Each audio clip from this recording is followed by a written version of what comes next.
In the name of God, the most gracious, the most merciful, thank you again for joining us at the Lasheen Institute. I'm joined today by Saima Khan, who is the Executive Director of the Shahid Afridi Foundation in the UK. Thank you so much for joining us, Saima. You're currently in London. How is the weather?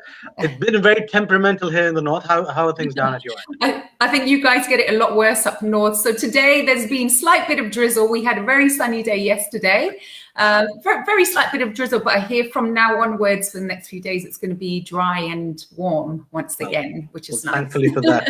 Interesting for my audience in South Asia, Pakistan and India in particular. In England, we tend to love this weather when it gets dry because otherwise it's very cold and rainy. But when you're actually there, it's always the monsoon. And we have somebody on the chat as well. Robert Berry joins us from the US. Hi, Robert. We can't see your emojis here, but Robert is doing this. Robert Berry, I'd just like to plug his name. He's a very, very well-respected auditor and a public speaker, and he's doing so many things in the US, and I'm so glad to have him as one of my friends. So, Saima, you are the Executive Director of the Shahid Afridi Foundation in the UK. For those of us who are uninitiated, what do you do?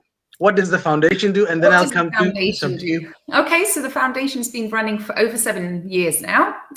It's obviously spearheaded by Shahid Afridi, legendary cricketer. And I guess, you know, how it came about conception was Shahid actually used to do a fair bit of charitable work in the past with a number of different charities. And actually his father passed away and he decided to do something in his name. So we started actually with a hospital in his ancestral village of Tangiband and Ikohat. And we've now established a 16-bed hospital over there, which treats about 80% zakat eligible patients. So these are patients that normally won't be able to afford their treatment. So naturally, we've had the cost and everything of the hospital and the construction of it, but also on top of that, we have the ongoing costs, obviously, of this treatment going forward. So we started with a hospital. We've actually got another hospital that's in the process of construction in Tarin Sindh as well. Not sure how familiar you are with Tarin Sindh, but it's very much desert area. Right. And it's an area that suffers from high mortality rate as well as a high maternal death rate. So working with Engo Group, we're creating a new hospital or building a new hospital there. And Shahid Afridi Foundation will have the mother and child block over there. So I think probably within the next year that should be done, inshallah. And we are looking now at another hospital as well in the KPK area. So that's kind of in initial stages right now. So we started with healthcare, as you know, and then we moved on to clean water projects as well. So healthcare is an ongoing thing, but we started with clean water projects as well. So we've got over 100 hand pumps, mainly around rural KPK and Sindh. Again, areas that are very difficult, you know, to get access to water. So, you know, we've gone specifically for those areas, and naturally these projects are still carrying on. But I think, you know, what we started with after that was education. So as you probably know, Pakistan features as the third worst in terms of education in the world. And, you know, really there is so much to be done. At the end of the day, it's about empowering individuals and getting them off, you know, basically to stand up and on their feet in order to enable them to, you know, basically improve their lives going forward. So that's been a large focus of ours. We've currently got 14 schools. And our schools basically work for the poorest of the poor in terms of communities. So we're working in rural areas. So on this, even if it's Karachi, it's like pretty much on the outskirts of Karachi. You know, one school I visited myself actually recently, it's a fisherman's village on the outskirts of Karachi, and you can imagine the natural stench from, you know, rotting fish, as well as poor sanitation, you know, multiple issues going on, you know, drug abuse, that sort of thing too. And I hate to say it, but the school was probably the nicest thing within that area. Wow. So, yeah, so, you know, we're basically trying to work on empowering these communities, but it's not just about the education within those areas, actually. We look basically to improve the area as a whole. So if you imagine like the school is, you know, the epicenter or the pinpoint of where we want to work on. And then beyond that, we're working on different things like infrastructure as well. So for example, working on sanitation related projects, et cetera, et cetera. For example, I'll give you with our very first school that we set up in Malikpur on the outskirts of Lahore. So we've obviously got the school. We had a team of medical experts that came into the school. They assessed the health needs, not only of those children, but their siblings as well. So, you know, we started on that healthcare aspect there as well. And we've got a health clinic. But, you know, we went back to basics as well. So we had a team from Colgate to actually come to the school and teach the children how to brush their teeth. You know, we're going right back to basics. Wow. So yeah, it's about working on everything within those communities as well. So like I said, education is the next area that we've been working on. We've got 14 schools. We've got another one in construction right now as well. Yep. And then beyond that, we've actually started working on emergency relief more recently. So as you know, we've had the COVID pandemic. Alhamdulillah, I'm proud to say that our foundation was one of the very first ones in Pakistan actually to start COVID-related work. So what happened was, I don't know if you follow cricket, but Shahid was playing the PSL at the time, and COVID obviously struck. The whole tournament got abandoned. He went back to his village, and he noticed more and more people were coming to his door for support. So as you know, daily wages were the most affected because they could no longer now, you know, basically sustain their families because they were unable to earn.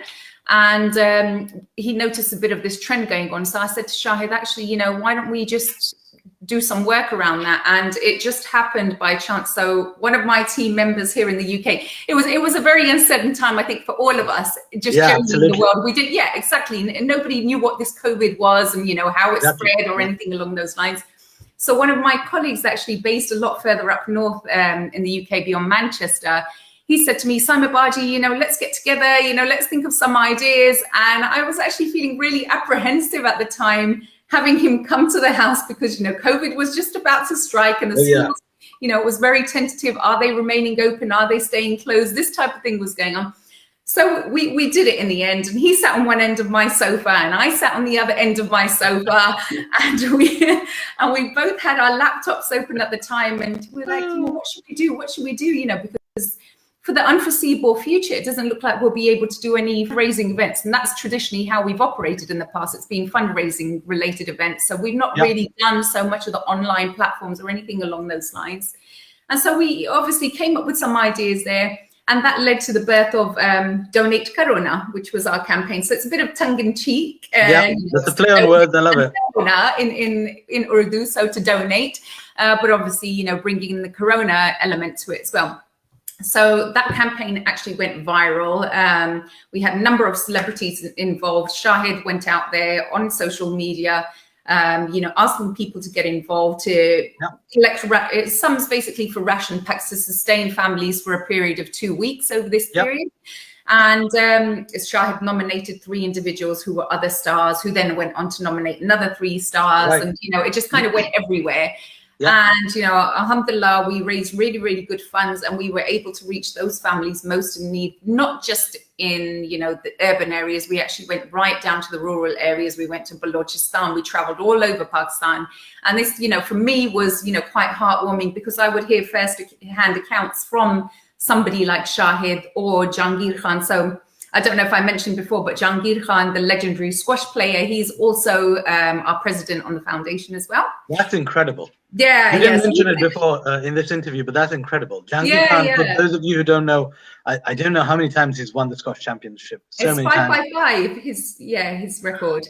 Yeah, wow. So we're really blessed. We've got 2 legends on the team, but you know, just to hear their accounts, because they're literally rolling up their sleeves, going there on the ground, handing out these ration packs. Hearing from my team as well, you know, what the situation is. I think, you know, it really pulled on our heartstrings a lot further back at home, and really spurred us on to do a lot more. So that was, the ration related area has kind of come out of it. So emergency relief. And then we do a little bit around sports diplomacy as well, and rehabilitation as well, naturally, because we've got sports personalities in the team. So, you know, in areas, for example, where there's drugs, you know, we've been using sports, so cricket, to get them out of drugs and into more healthier lifestyles. So that's pretty much it in a nutshell. It's very all-rounded in terms of what we work on. So I would just like to say for the audience, because I've been talking to Saima recently, and she was very apprehensive about, oh, how long is it going to be? Will I be able to talk much? And I've been quiet for the last 8.5 minutes, Saima, and you've given us such a wonderful summary that I've actually stumped off what questions to ask, because I have so many. But before we dive right into the next section, I have to, because the comments have been rolling in, so I have to say hi to my friend Philip Davis, Robert Berry, Oh, stop. Well, you stop first. Stop performing like a champion. Heather Kizelbar says, good work. Saima, Khalid Jawed has a very interesting question, which we'll come to.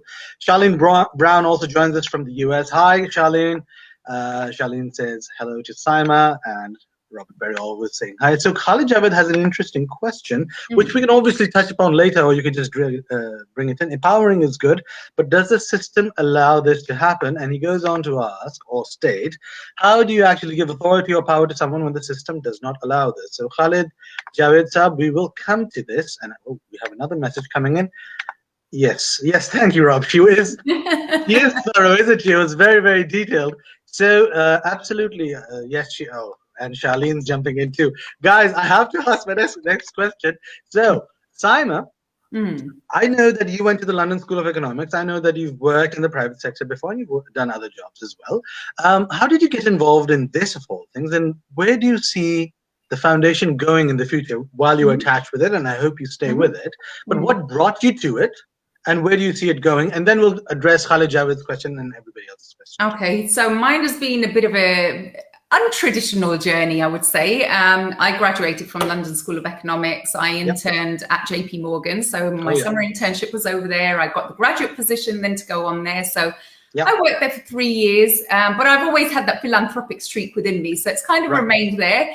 I left LSE, then studied for my master's back at the LSE, as well as my professional qualifications. Went from there to Goldman Sachs, went from there to Accenture for a few years as well. But like I said, I've had that philanthropic streak. So when the Pakistan earthquake happened, I was very much, so I was very much involved in that. We basically rallied around a whole load of people within our own professional organizations around, and I think it was, I forget now, it's such a long time ago, but I think it was a 20-kilometer walk around London. Wow. So a sponsored walk. So we had a lot of people contributing towards that, and emergency relief obviously related to that.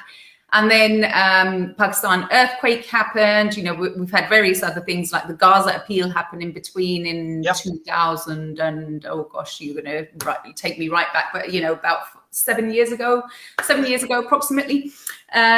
So, yeah, again, it's been working a lot with the community, but raising really, really good funds. Like I said, with Gaza, even I think it was about 47,500 that we ended up raising just as a community. Wow. Yeah, so just before I connected actually with Shahid, I was doing something off my own back with my sister and a friend of mine, Shaukat Khanum, which is one of the hospitals in Pakistan. Which was started by our now Prime Minister. Prime Minister, exactly. So we did a fundraiser for Shaukat Khanum at the time, which went really well. Like I said, that streak has kind of always been there. I've been going to a lot of charitable events as well. And then I happened to connect with Shahid. I had been to his very first fundraiser that they had in London the year before. And so I mentioned that to him and I said, look, if you need any help with the foundation, you know, I'm kind of here. And he basically goes, well, here you go, kind of thing. And the rest, as they say, is history. So, I've been involved with the foundation now for 5.5 years.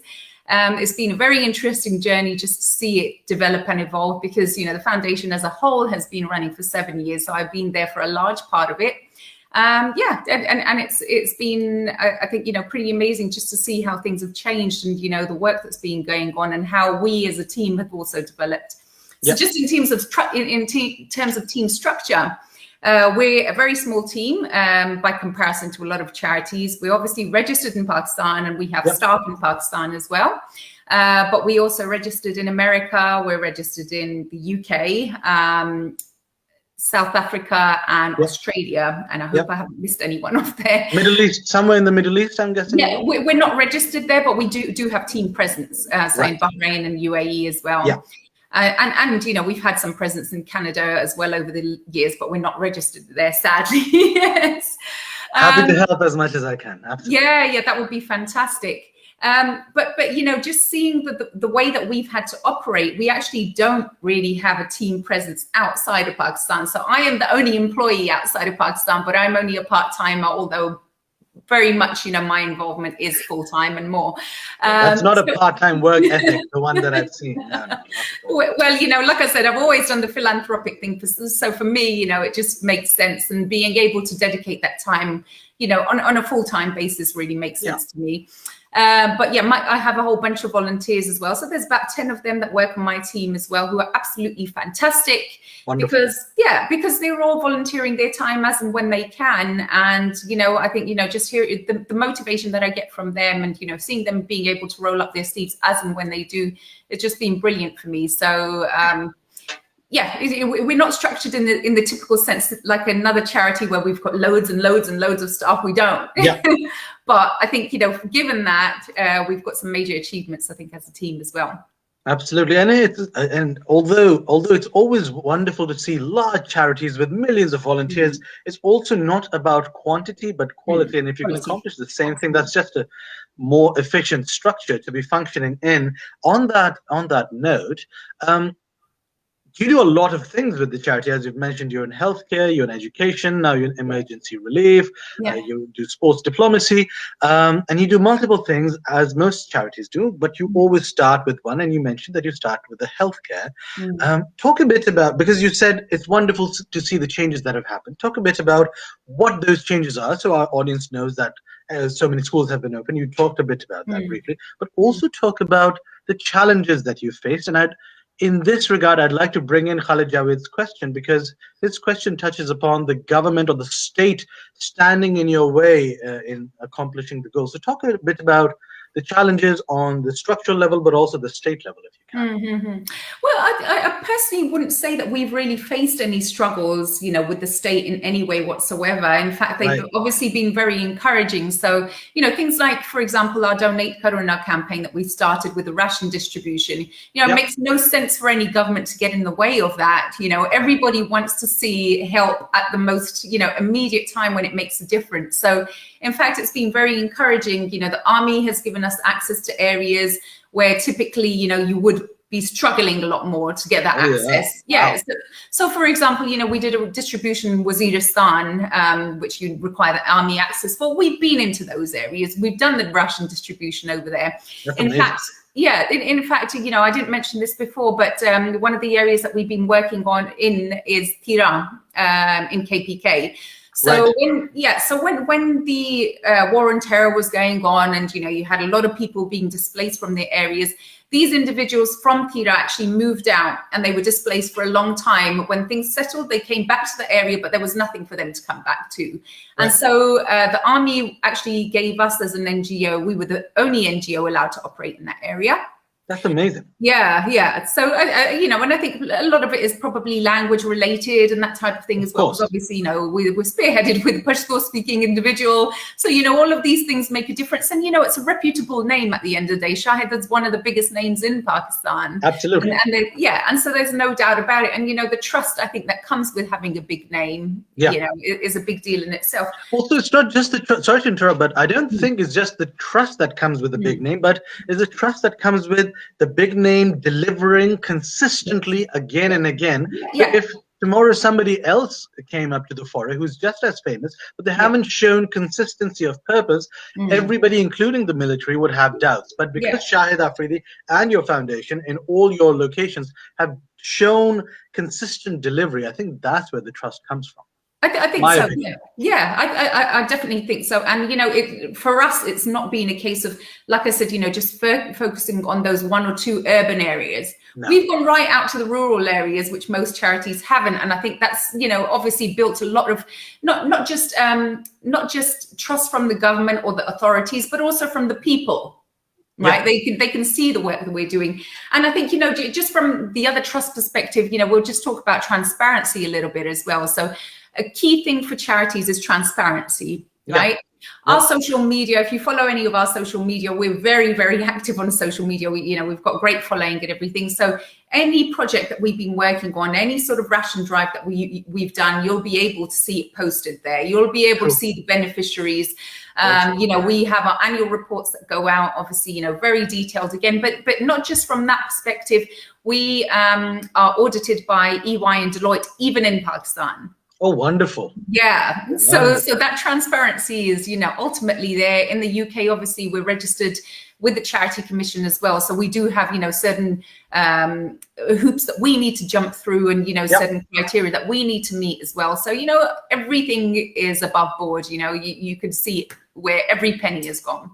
Absolutely. And before I dive on to my next one, why don't other charities go into the rural areas in Pakistan? I have absolutely no idea. Why do you think that is? I think, well, obviously, if it's something like ration distribution, for Yep. example, Yep. right, it costs more.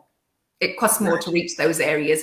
True. Even taking that ration from one place to another costs a lot more. It's the manpower that's required as well. Yeah. So we are really lucky in the sense that, even our volunteers, they will come and roll up their sleeves within whichever area it is. If we're going somewhere in Kashmir, a remote part of Kashmir, we've got people there. They're all ready to roll up their sleeves.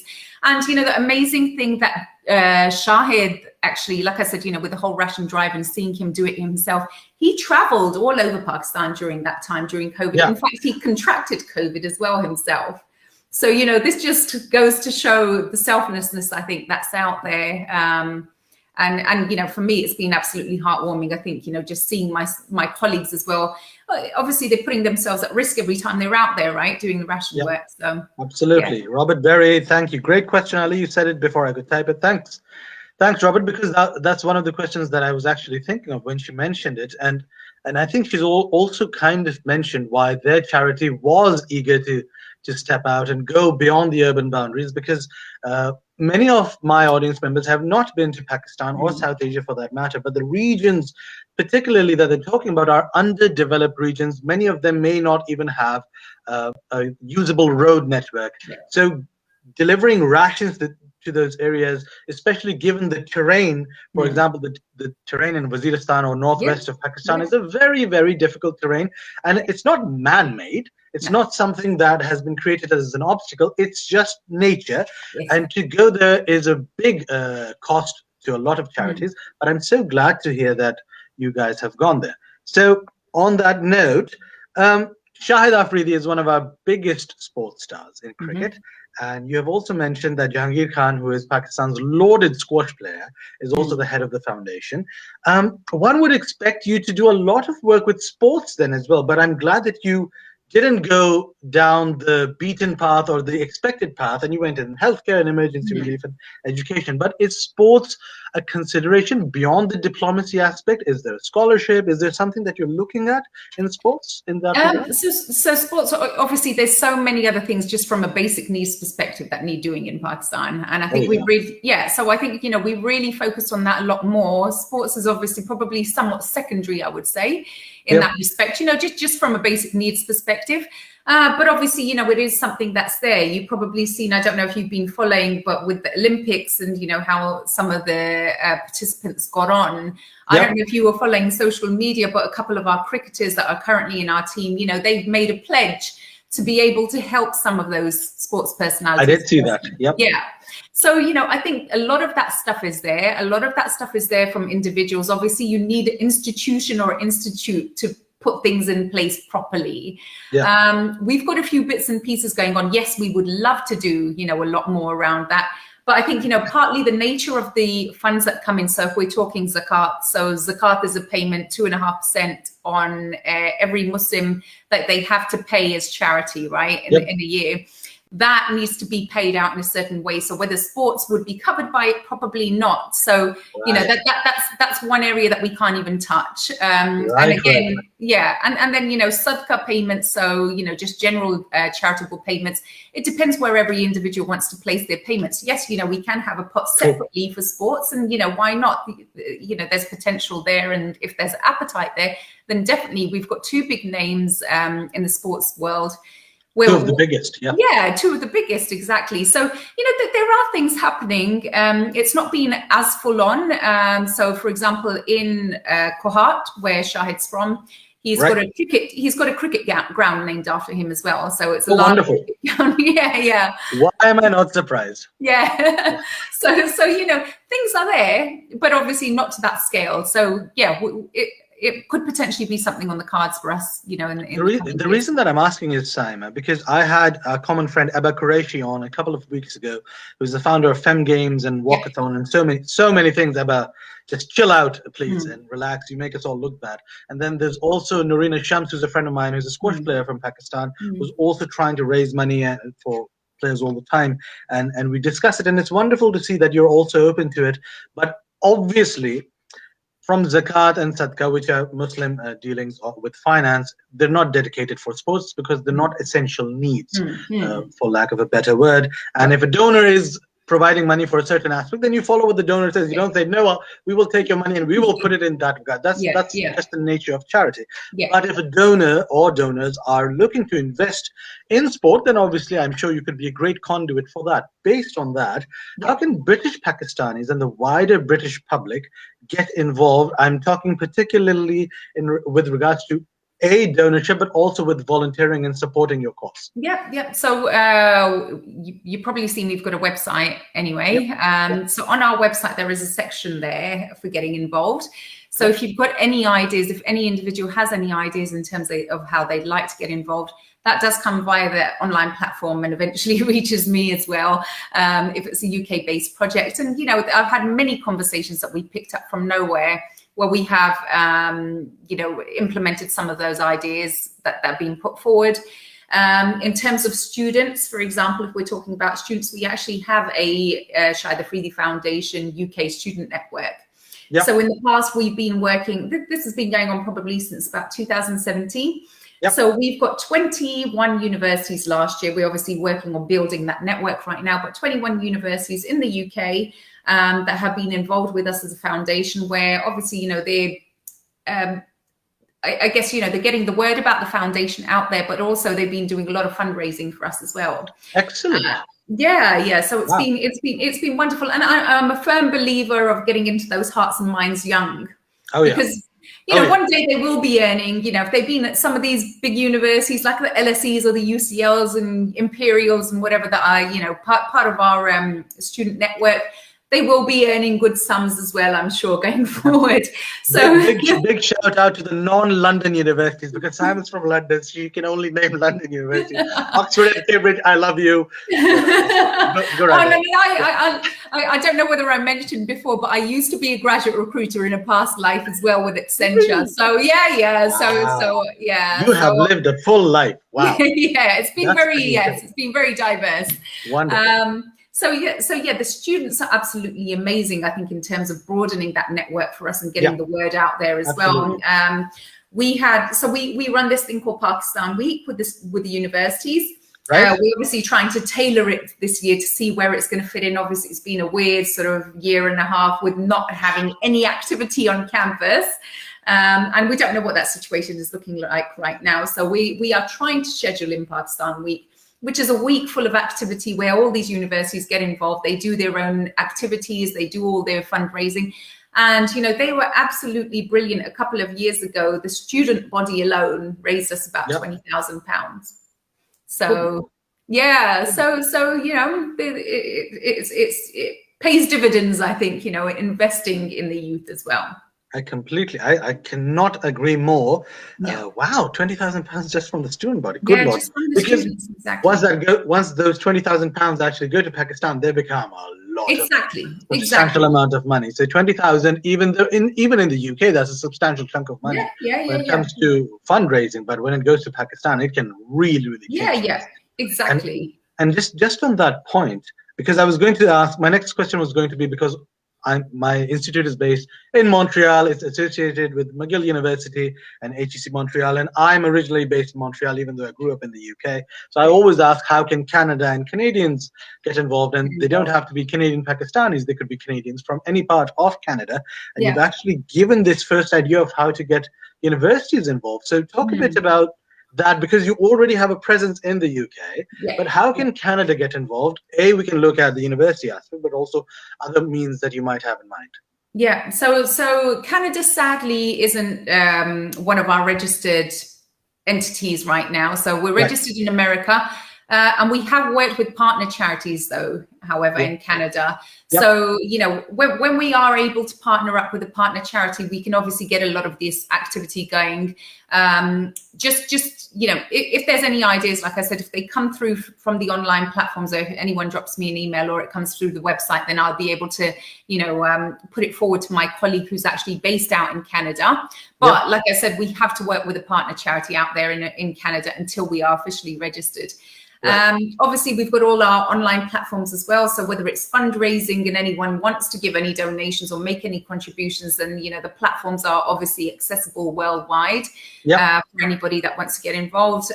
But yeah, you know, just generally speaking, if there's any ideas, if they come across on that online form via the website, we'll be able to push it towards the right person. And hopefully, you know, with people like you as well getting involved, maybe we'll be able to build up our own Canada team as well soon. Absolutely. No, happy to help, especially in Montreal and Quebec and Ottawa, because there's a lack of presence when it comes to Pakistani matters, at least in Canada. And we have a substantial population from South Asia, but they haven't coalesced like they have in the UK, because we've been in the UK for longer, and Canada is just so, I don't know if you've visited, but it's so huge from coast to coast that we end up just staying in our own cities and provinces and rarely go out. But no, absolutely, it would be so nice. I think we've got opposite extreme issues going on. So you guys aren't as well organized and you don't have as much activity, whereas I think the UK is pretty oversaturated. So we have tons of, you know, charities kind of competing. I don't want to use the word competing, but competing for the same people and the same pots of funds as well. So the competition is rife in that respect. You know, every weekend, I mean, I'm obviously not talking about during this COVID era, but every weekend, like literally you could see there's at least 3 activities from different charities taking place. So good Lord. It's very oversaturated. But, you know, at the same time, we're very blessed as well that we do have. I was just going to say that. Our people are very giving. So we're very blessed in that. They certainly are, and they end up staying strongly connected to Pakistan and India and South Asia, wherever they come from. They end up maintaining that connection.